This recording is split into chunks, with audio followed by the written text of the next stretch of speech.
Ibalita Poductions. Malagas redeem again. Oash, show them, world them.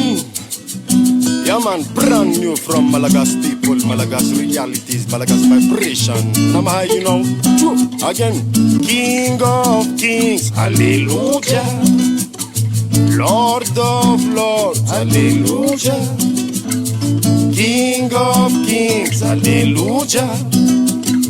Lord of Lords, Hallelujah. Hallelujah. Hallelujah. Hallelujah.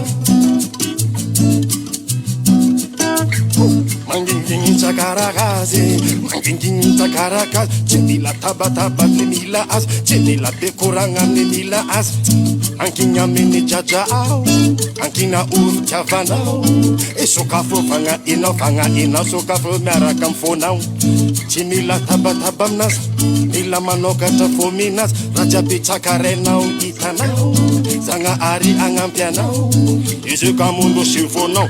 Patron qui se fout non, se fondait qui sponsor le fenau, Piarona man defanteli miaronau, Kova navire jabde Andrew Bakana de kile amunwana oreti mafuanau, Satanjele maru maritanau, Yaranau amini, reorate fa angai, Ora mora mienyamnas, Limitanding ideninas, Lila mitanding lalanganas, ambuni lalanganoi.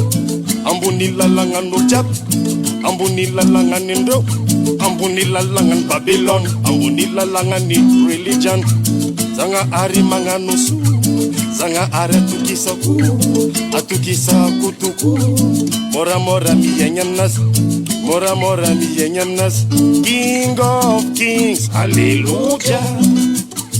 Lord of Lords, Hallelujah. Lord of Lords, Hallelujah, Hallelujah, Hallelujah, Hallelujah, Hallelujah, Hallelujah.